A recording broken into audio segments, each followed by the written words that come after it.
Standard cost का meaning में yes sir. देखिए क्या लिखा हुआ है कि हम लोग इसमें क्या करते हैं, डिजायर्ड लेवल्स, है ना, कि क्या हम लोग चाह रहे हैं कौन सा लेवल अचीव करने के लिए। देखिए एक एरिक एल कोहलर का डेफिनेशन है, वहां पे बताया गया है क्या है, फोरकास्ट है, या पहले ही से हम लोग डिटरमाइन करते हैं कि कितना एक्चुअल कॉस्ट रहेगा हमारा, कि जिससे क्या होगा इस कंडीशन में, ताकि हम क्या कर सकेंगे, कंट्रोल कर सकेंगे कॉस्ट को और अपना प्रोडक्शन को और अच्छा कर सकेंगे। ठीक है, स्टैंडर्ड ऑफ, तो ये स्टैंडर्ड कॉस्टिंग तय करने से क्या होता है, कंपैरिजन के लिए बेस मिलता है कि हम अगर इतना में अगर रोक लेते हैं कॉस्ट को, इतना ही तक रहने देते हैं, तो उससे क्या होगा, हम फिर आगे अपना जो और भी जो चीजें हैं वो इफेक्ट नहीं होंगी। ठीक है, या जिस तरह से हम चाहें उस तरह से उसको हम कंट्रोल करके अपने कॉस्ट को रख सकते हैं, जिससे क्या होगा, कंट्रोल करेंगे कॉस्ट तो हम लोग का चांसेस है ना कि प्रॉफिट हम लोग का जितना हम सोचे हैं लगभग उतना रहे, है कि नहीं। कॉस्ट कंट्रोल करते यस हैं ना हम सर। लोग प्रॉफिट के लिए, है ना, तो प्रॉफिट अचीव करने के लिए। तो कल हम लोग देख रहे थे स्टैंडर्ड कॉस्ट क्या है, एक तरह का ये कॉस्ट क्राइटेरियन है, मतलब कॉस्ट ये है।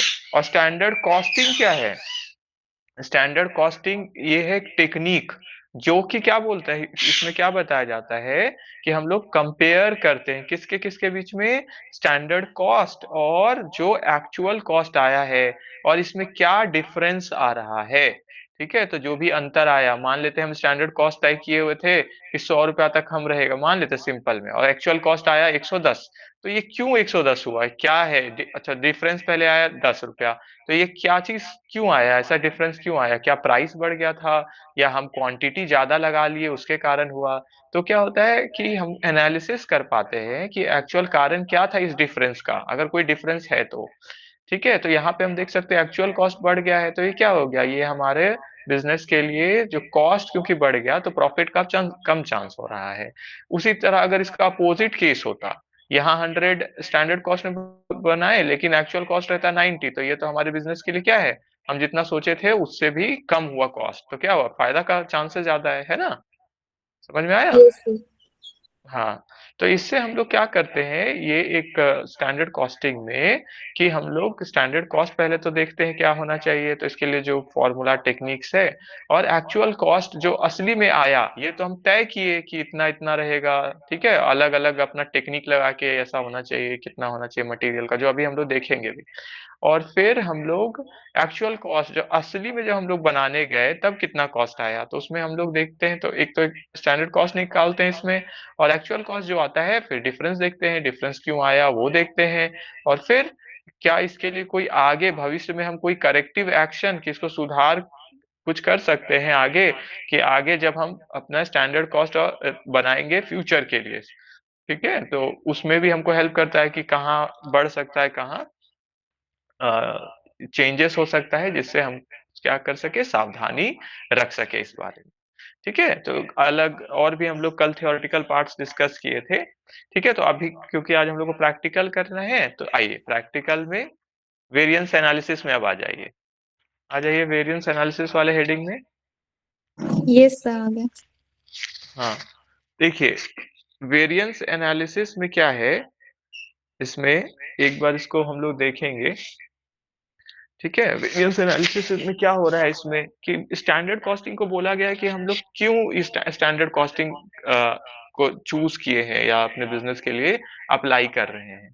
ठीक है, तो इसमें बताया गया है कि आप अप्लाई करते हैं किस लिए, ताकि कॉस्ट को कंट्रोल कर सके। ठीक है, उससे क्या है, और इसको कॉस्ट को रिड्यूस कर सके, रिडक्शन, है ना, तो दोनों है। परफॉर्मेंस पे टारगेट हम लोग देखते हैं, परफॉर्मेंस से कंपेयर करते हैं। ठीक है, ताकि हम जो कॉस्ट सिस्टम देख रहे हैं या जो अपने लिए ये बनाए कि स्टैंडर्ड कॉस्टिंग का हम यूज करेंगे, वो उसके तहत हम क्या जो भी मेरा ऑब्जेक्टिव है उसको अचीव कर सके। तो स्टैंडर्ड कॉस्ट मेनली किस लिए हो रहा है, कल हम लोग देख रहे थे कि प्रोडक्शन के लिए ये मेनली इसमें यूज कर होता है। ठीक है, तो कल हम लोग ये भी देख रहे थे कि स्टैंडर्ड कॉस्टिंग और बजटरी कंट्रोल में क्या डिफरेंस है। ठीक है, तो कल हम लोग देखे कि बजटरी कंट्रोल जब होता है, मतलब जहाँ पे बजट का यूज करके हम लोग करते हैं काम, तो ये पूरा ऑर्गेनाइजेशन के लिए होता है। ठीक है, मतलब सारा बिजनेस को कवर करता है। तो ऑर्गेनाइजेशन के लेवल पे है ये पूरा, मतलब जितना भी बिजनेस, ऑल बिजनेस एस्पेक्ट्स इसमें आ जाएगा कि जो भी हमारा ऑर्गेनाइजेशन का काम है। जबकि स्टैंडर्ड कॉस्टिंग में क्या है, स्टैंडर्ड कॉस्टिंग में मेनली ये किसके लिए है, प्रोडक्शन के लिए है, ठीक है, और प्रोडक्शन कॉस्ट के लिए है। हालांकि स्टैंडर्ड कॉस्टिंग हम लोग देखेंगे आगे जाके, सेल्स भी इसके अंदर आता है, लेकिन ये पूरा ऑर्गेनाइजेशन के लिए तो नहीं हुआ। लेकिन बजट क्या है, बजट तो पूरा ऑर्गेनाइजेशन के लिए ही बन रहा है। अंतर समझ में आया दोनों में? Yes sir. ये मेनली किसके लिए है, और बजटरी कंट्रोल पूरा ऑर्गेनाइजेशन के लिए, और स्टैंडर्ड कॉस्टिंग सिर्फ किसके लिए, मेनली प्रोडक्शन के लिए और प्रोडक्शन कॉस्ट के लिए, है ना। सेल्स वाला भी है लेकिन पूरा चीज तो कवर नहीं हुआ। जबकि बजटरी कंट्रोल, बजट क्या है, वहां पे हर चीज के लिए बजट बन रहा है। लेकिन यहाँ पे मेनली हम लोग देखेंगे कि डायरेक्ट मटेरियल के लिए बन रहा है, डायरेक्ट लेबर के लिए बन रहा है, वेरिएंस के लिए बन रहा है, ठीक है। मतलब वेरिएंस बोल रहे, वेरिएंस तो आता है इसके अंदर, जैसे जो भी हमारा कॉस्ट आया है, ओवरहेड्स जिसको बोलते हैं, ठीक है, तो ओवरहेड्स के लिए, ठीक है, तो ये आ गया। फिर सेल्स या प्रॉफिट्स के लिए, ठीक है, तो ये आ गया, ठीक है। जबकि ये बजटरी कंट्रोल क्या है, ये तो पूरा ऑर्गेनाइजेशन के लिए ही बनता है, ठीक है। तो आ जाइए फिर से देखिए इसमें वेरिएंस एनालिसिस में क्या है, वेरिएंस एनालिसिस का इसमें,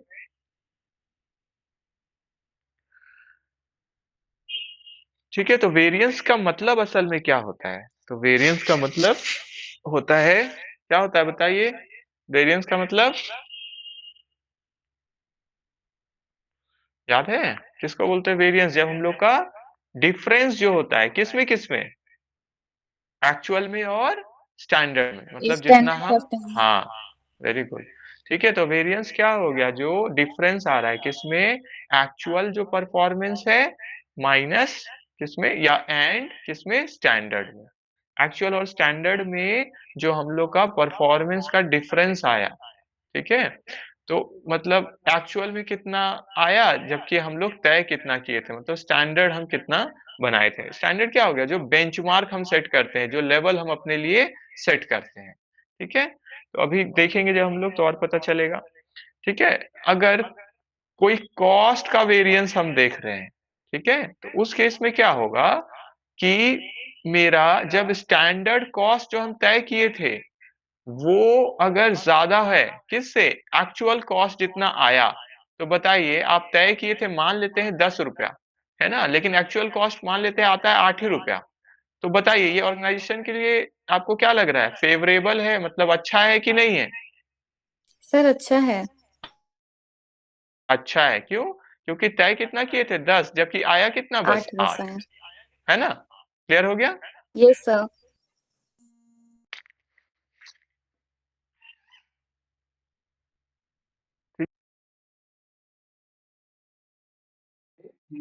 हमारा,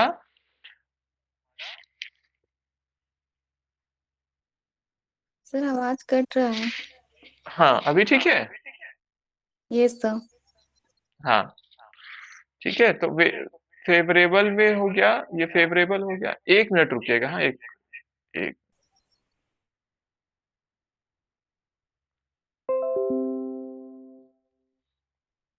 हाँ देखिए, तो हम लोग क्या देख रहे थे इसमें कि फेवरेबल आता है कब, अभी आवाज तो नहीं गूंज रहा है? नहीं सर, बस थोड़ा थोड़ा सुनाई दे रहा है, आवाज गूंज रहा है वो। अच्छा ठीक ठीक, देखिए,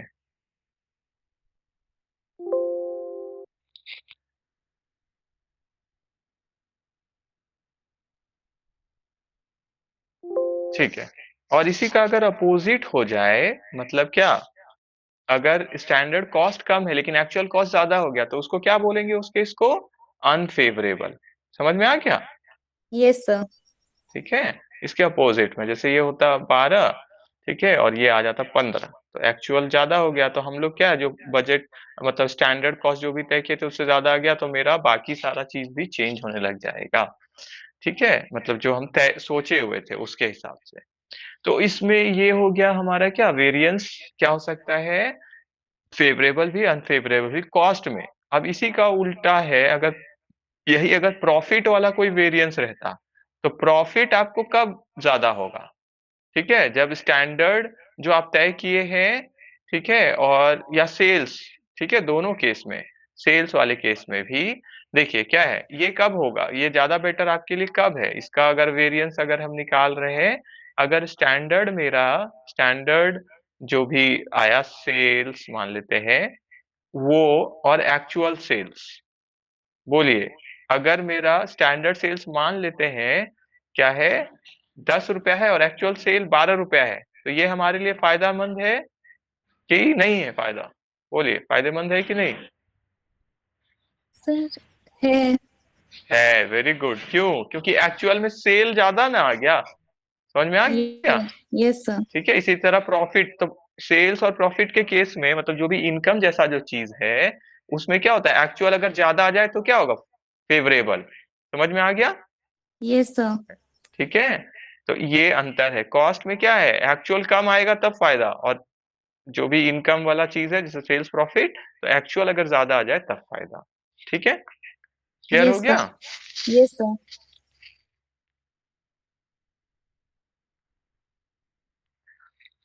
ठीक, नेक्स्ट में देख चलते हैं। देखिए, अब फिर क्या बताया जा रहा है, कंट्रोलेबल एंड अनकंट्रोलेबल वेरिएंसेस। ठीक है, कि कौन सा वेरिएंस क्या है, कंट्रोल कर सकते हैं आप और कौन सा कंट्रोल नहीं कर सकते हैं। तो जैसे बताइए, आप मार्केट का प्राइस आप कंट्रोल कर सकते हैं, आपके हाथ में है? No sir.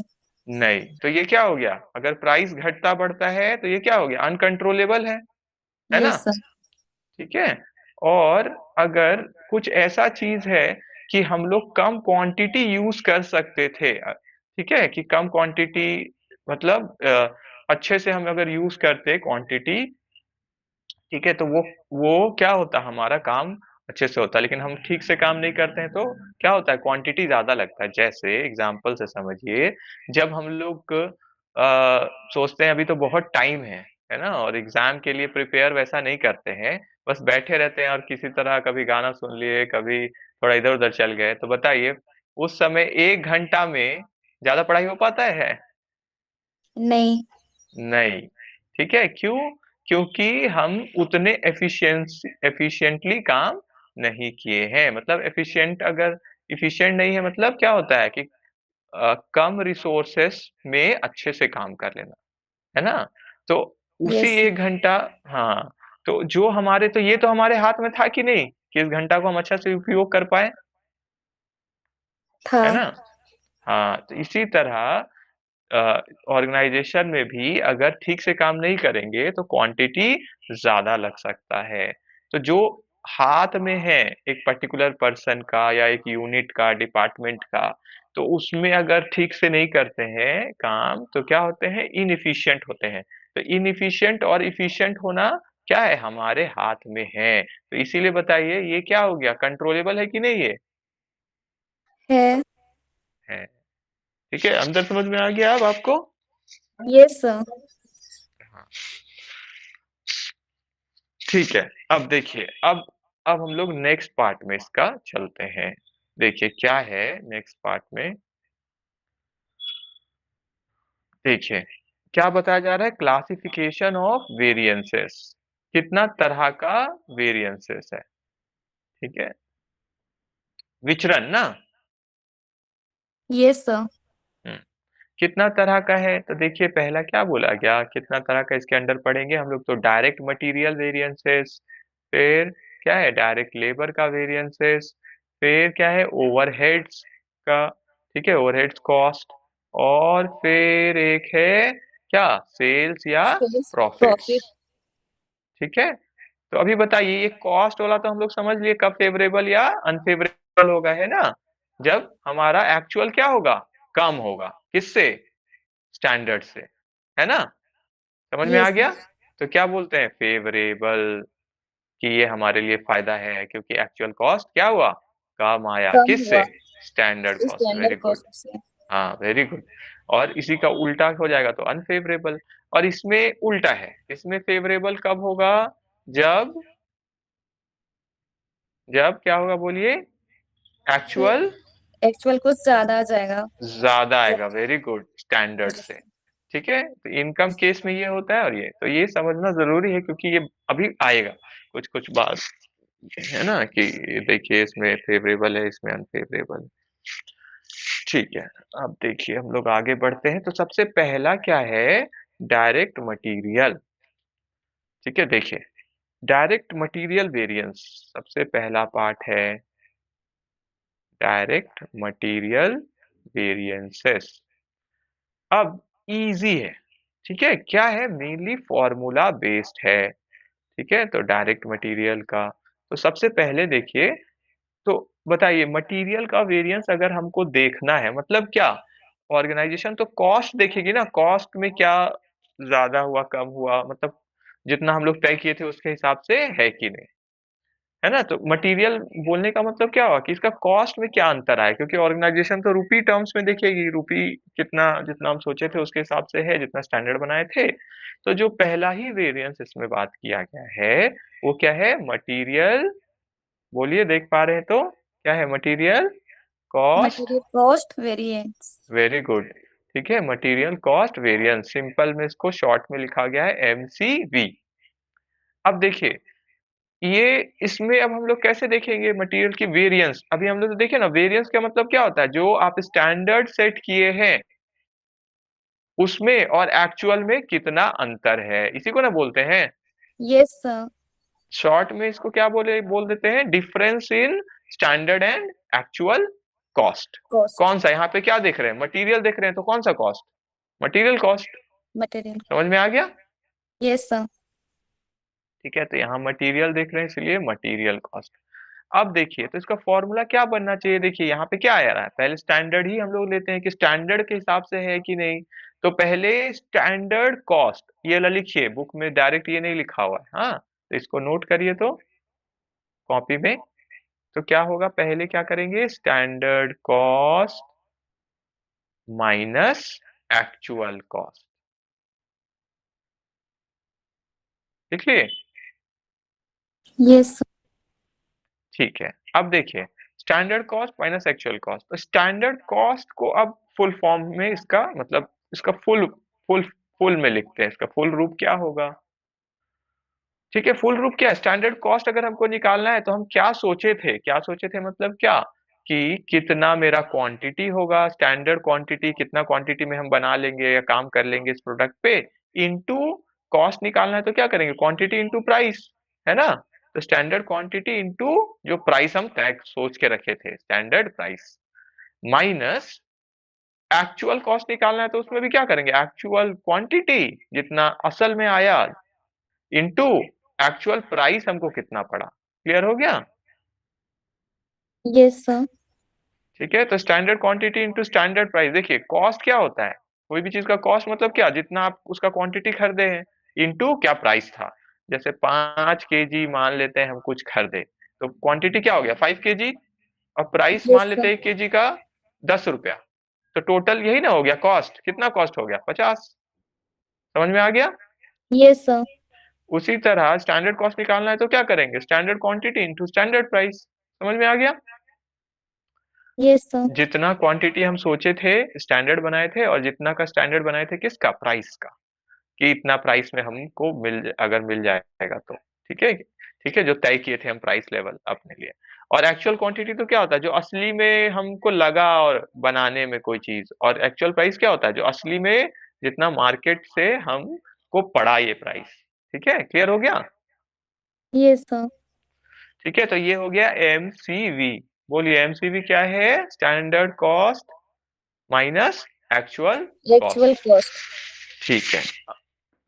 अब बताइए अगर मेरा स्टैंडर्ड कॉस्ट क्वेश्चन में है अगर दिया हुआ, ठीक है,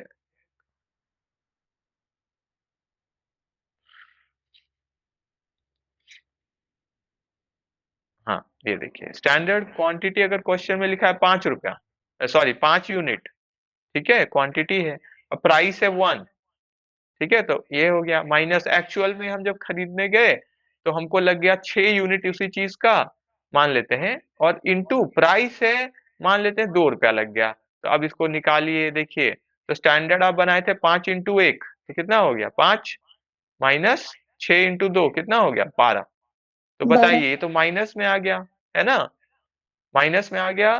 तो इसको हम लोग देखिए, एक्चुअल मेरा ज्यादा है ना, ज्यादा है ना। Yes sir. यस ठीक सर। है, तो जो -7 आया है, ये क्या हो गया, अनफेवरेबल। 7 लिखेंगे और क्या लिख सकते हैं इसको हम लोग, अनफेवरेबल। अनफेवरेबल। क्यों अनफेवरेबल लिखे, क्योंकि एक्चुअल ज्यादा आ गया, एक्चुअल कॉस्ट किससे, स्टैंडर्ड कॉस्ट से। स्टैंडर्ड कॉस्ट से।